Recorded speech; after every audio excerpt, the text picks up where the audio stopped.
Vision Radio 345 in conversation.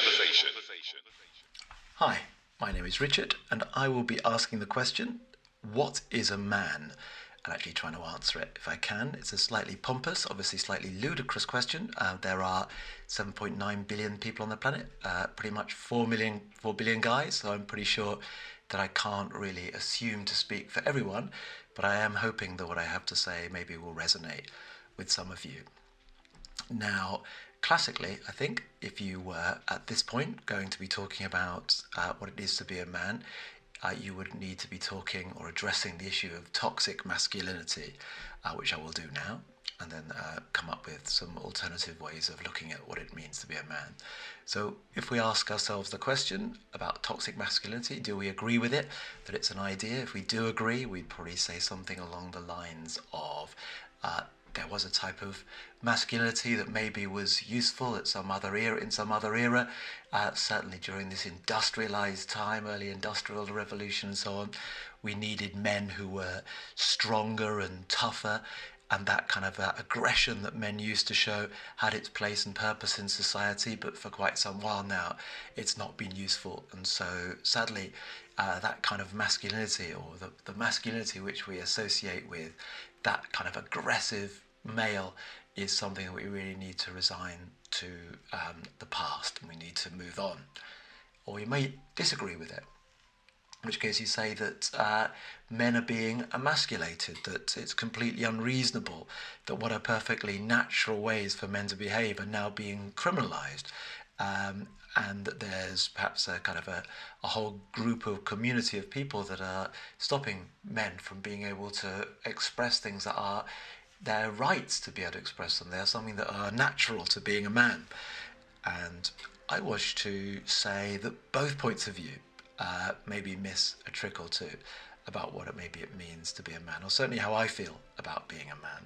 Now, how I'd like to start is this. I'd like to start by looking at an average day in my life, kind of getting a sense of some of the feelings and emotions that I experienced during that day, and see if they connect in any way with you. And if they do, and if you're a man, that means that perhaps, possibly, that they're experiences that are not just unique to me, but actually are perhaps part of what it means to be a man. If you're a woman, hello, and you are experiencing similar emotions, then I guess it possibly shows that what I am talking about is perhaps more about what it means to be a human, which is obviously fine too. So let's get going. So my day starts with me getting on my bike. I'm cycling to work. And the first thing I'd like to talk about is competitiveness. So every day when I cycle to work, I count. So I count the number of bikes that I go past, and I count the number of bikes that go past me, always feeling a little aggrieved, of course, whenever anyone does pass me. And then I create categories for myself. So I've created 3 groupings of cyclists on the way that I go into work. There are the slow cyclists, there are those moving at medium speed, and there are those moving at fast speed. And based on my pseudo-scientific research, which I do every day, I'm putting myself in that top third, but at the very bottom of that third, because obviously quite a few people are going past me, but I'm going past more. And this sort of need to classify my experience seems to be really important to me. Not only do I do that, but I also break my journey down into parts. So there are 6 parts to my journey, and I kind of cross them off mentally as I go along. And if I'm feeling particularly hard done by because the wind's against me, then I'll start to break them not just into 6, but I'll start to break those into parts. So I might be in the final 24th, for example, of the journey, at which point I can feel pretty happy with myself. So I'm nearly there. So there's that sort of competitiveness, but maybe also it's a kind of desire to just classify, to put myself in a classification alongside others, which feels really important to me. And I'm doing it without really thinking about it. It's just something I've naturally come up with, unconsciously come up with. And the second thing that I'm experiencing on that journey will be fear. So there will be a certain moment, not every journey, thankfully, but certainly in quite a few of them, where because I've got a nice bike, I really, really like my bike, but it has bullhorn pedals, not pedals, it has bullhorn handlebars, which means that when I'm cycling along, I'm generally not using the brakes, which is okay, probably a little dangerous, but I'm on a cycle path. But there are also pedestrians on the other side, sometimes with dogs. And so if a dog decides to trespass onto the cycle path, which of course they are sometimes bound to do, then I have a tricky moment where I am generally a little nervous that myself and the dog are not going to do well.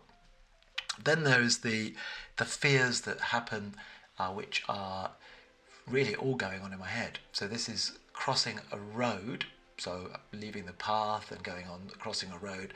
That sensation, which feels incredibly intense, but is just going on inside, that a car is going to hit me, and that I imagine the car hitting me and myself being injured, possibly dying on the roadside.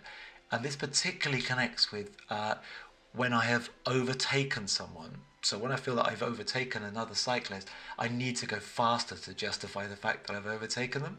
And of course, because I'm now going faster and I need to keep that speed up, it means I'm spending a little less time focused on the junctions and more keen to just get across the road. Which, as I talk about it, sounds pretty damn crazy, but is certainly something I do. And that provokes a feeling of fear inside me. Then there is, as I actually finally get to work, there is the vanity. I have got a helmet on, which is pretty good given the experiences I've just had on the road. And of course, when I take the helmet off, I need to be absolutely sure that my hair is right. I've also got to make sure that the suit that I put on is right, a three-piece suit, because obviously I want to, well, not obviously, but I want to kind of create a certain impression amongst the people that I'm with. And I think that this is kind of a desire to just fit in. There is a kind of a desire to just fit in that I have. I don't know whether others have it. I suspect they do. And I want to kind of fit into that top third, I think. I think I'm really obsessed with the idea of threes. So I've got the 6 parts to my journey, dividing groups into 3, and I need to be in that top third. And I believe that this suit that I wear, along with my brogues, puts me in that third. Although why I think that, I have no idea, or what classification I'm using that puts me there, but that seems to be how I see myself. So I've got my suit on now. At this point, there might well be a little bit of frustration because I'll have turned on the computer and often something won't be working. Perhaps some files that I've saved previously haven't saved in the way they thought. And so there's just this profound sense of failure, of frustration and failure, like I'm just not the person I want to be or thought myself to be. Maybe that's more it. And that's just a terrible feeling of just being really emasculated, like I'm lost. When I thought I was this thing and now I'm something else, like a kind of just like a jellyfish. I thought I was a man, now I'm a jellyfish. That is quite a profound sense. And then what will often happen next is that there will be some moment of anger. So I'm a teacher, and as a teacher I have a real sense of what each lesson should be like. I haven't necessarily, I've been teaching quite a long time, I've got a really specific sense of exactly how that individual lesson should look, but I do have a sense of the behaviours I want to see of students. I want to be engaged and excited and learning, and there is that awful moment when a student simply doesn't play along, and they are just not taking the lesson as seriously as I think they should do, which of course makes me feel just useless as a person, or doesn't, not inevitably, but it seems to do that for me. And that's when the anger creeps in. So the anger comes from just that sense of not really again being the person that I hope myself to be, someone who's able to engage all young people in learning. Then heading home, and I'm now back home, and the first thought I will have as I head home and head through the door is one of self-pity. So a real sense of just being hard done by, because I feel that I've done some sort of extraordinary work during the day, although obviously slightly tied up with feelings of anger. I didn't actually achieve all I wanted to, and I'm not quite the person I thought I was. But I feel that I'm, good enough a person. There's no way I should be expected to cook. How can I possibly be expected to cook after doing what I've just done today? So this tremendous feeling of self-pity comes over me. Why isn't my partner cooking? Why is she not doing the cooking? Why is it me? And of course, the rational side of me says, well, why not? But it's still there, really, really powerful. Eventually, I will move to another state, which is the disembodied state. So rather than just going downstairs and cooking, which I do sometimes, but generally I'll kind of have an hour or so watching TV. And obviously, not obviously, but with me, certainly the case, the crappier the show, the better it is. So picking on something on Netflix, generally just the first thing that's come up, whatever it is, doesn't really seem to matter.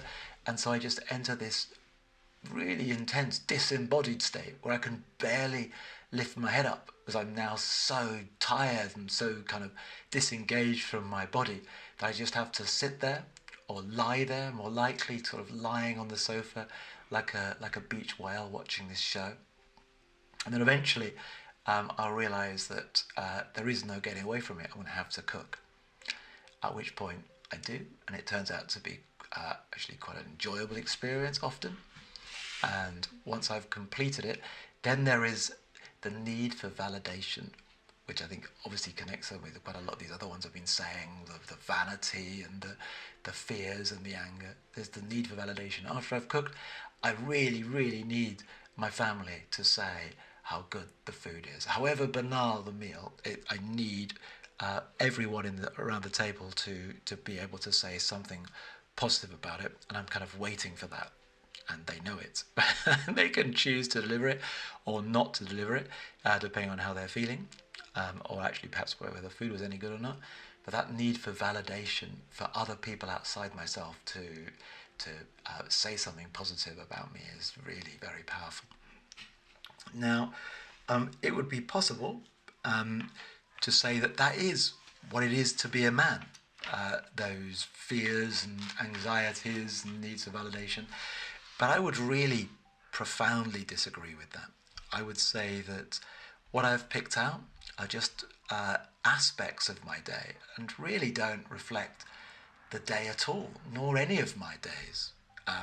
But they're very easy to remember and very powerful when they're experienced. They really can, for me at least, really get in the way of seeing other aspects of the day that were much more positive and which make up the majority of my experience. And I'd like to talk about those and see whether any of those resonate with you, because it would be really sad, I think, if that all that connected us was those kind of anxieties I've just talked about. But what I want to now talk about is the connections that I feel during the day. And these connections start pretty much from the moment I leave the house, and actually before that with my partner, but we'll sort of leave that and talk about this moment and connect it with the bike, which I talked about earlier on. So I feel this real connection with my bike. I really, really enjoy getting the bike out of the shed and just getting on it. It's a light bike, 1-speed bike. When I got it, I thought it was one of the few people who had the bike that looked like this kind of black bike, bullhorn handlebars. It turns out pretty much everyone in East London now has one, which is just one of those things. But this bike is great, and I feel really like I've just connected with something that just allows me to move, that really just is part of me, an enhancement to me, allows me to just kind of flow around the city. So I have a real deep love for this bike, and would be really sad if this bike got lost, like the many others that have been angle grinded away from me over the years. Then the next connection I have is with nature. So I'm lucky enough to go through a park on the way to work, and it is just so beautiful to be able to go through this park and just to breathe and to feel that sense of the space around me and the trees and the connection with those trees, and to just look up and to see the huge expanse of sky that's just there and has always been there, but it's just more available for me when I'm going through the park. And then to see the other people in the park, it's pretty early on, mostly dog walkers, just also connecting with nature. We're all just connecting in this space in a similar way. We're all, it feels like we're all enjoying, engaging with the greenery. Next up, as I go along the cycle path, there is a fantastic guy who does Tai Chi, and he does Tai Chi every morning, come rain or storm. He just doesn't seem to care. And what's fantastic is he seems to do it for such a long period of time that whatever time I'm coming into work, he's always there doing his Tai Chi. And I really, really admire this guy for his dedication. I admire him for his commitment to his craft, to developing it. Fantastic. Genuinely, I've never talked to him, possibly never will, although I've always sworn on the last day, if there is a last day of my current work, that I will say goodbye to him and thank him for just being so connected with his body, really. He's probably retired, but he just wants to connect with himself, to connect with his idea of health, I imagine. I don't know, of course, I'm just making it up. It feels important to me. He's someone who's really connecting to the earth, connecting to himself. I have a huge amount of respect for him. Then, then there'll be a little moment of anger. So I've had my connections, and then I'll have a little rant in my head, which will be against people who are taking their kids to school by car, and I'll have all sorts of reasons why I feel superior to them because I'm cycling along, because I never took my kids to school in a car, mostly because they didn't live very far away, or one went to school so far away there was no way I could have done that. So there's a sort of a kind of that connection, and then this desire to see myself as somehow superior. I really don't know why I feel so angry about these car owners. I imagine it's just because they're an easy hit. I really struggle to think why else I would think of it. It's obviously again slightly ludicrous, but it's broken that feeling of connection that I just had with the guy who does Tai Chi. So it's rather sad. Then I get to work, and then there is this profound feeling of connection with my colleagues. So I've been working with the same colleagues now for quite a number of years, and I feel that I know them better than I did last year. I mean, I feel I'm just each year I'm just getting to know them better, to understand what makes them tick, what they like, what they enjoy. I'm really just impressed by the energy they bring to their job, and it's just fantastic to just be able to experience that and to be part of an environment where so many people are just giving so much of themselves every day to try to support young people and each other. And that really fills me with a profound sense of just happiness, and to be able to be part of that, to be able to support these people as best I can, and to feel that I'm in a group of people that support me too, is really profound. And I think that possibly, who knows, that this is also what it means to be a man, is to have that kind of those connections with people at work. It's not competitive, and we're all really are generally one team. What's wonderful about teaching, amongst many other things, is that it really doesn't matter a kind of a ranking or comparison, because everyone's in different classrooms. What we're trying to do is just support each other and help each other to do the best we can for the hundreds of students that we look after each week. Then I go home, and then there is this connection with family, which is obviously far more than what I said earlier on about just feeling really saddened that I have to cook, and disembodied because I'm lying on the sofa. I mean, this connection with family, this deep love, is really, again, is something that's really important and something that grows over time and is not the same this week as it was last week, let alone last year. It just grows through the shared experiences that we have together from understanding each other a little bit better and trying to support each other and to feel supported, to feel held in the family, to try to be able to be better at holding everyone else in that group, to be better at listening this week than I was last week, to be less given to bouts of anger than I was previously. There's just a real sense of, it's not more than satisfaction, it's a real sense of just belonging that comes from family. And obviously I think I will be addressing a lot of this in other of the talks that I do, but it just wanted to kind of start with that. So really just asking you if any of that connects in any way. Does any of that connect with what it means for you to be a man? Because I think these experiences that I'm talking about, or at least for me, those are what it means to be a man. I think that, at least for me, quite a lot of the discussions that are going on, trying to kind of label or classify men in particular ways, don't seem very helpful. They seem very narrowing to me of the experience of being a man. And if we're going to kind of live happy lives and hopefully productive lives, and as a result maybe begin to change aspects of society so that we can address a lot of the problems that we obviously are genuine and we really are facing, we need to kind of just give ourselves a little bit of space to just experience a little bit more of the totality of what it means to be us. And if any of that did resonate with you, then I'm glad to hear it. And I look forward to talking to you guys again. All the very best.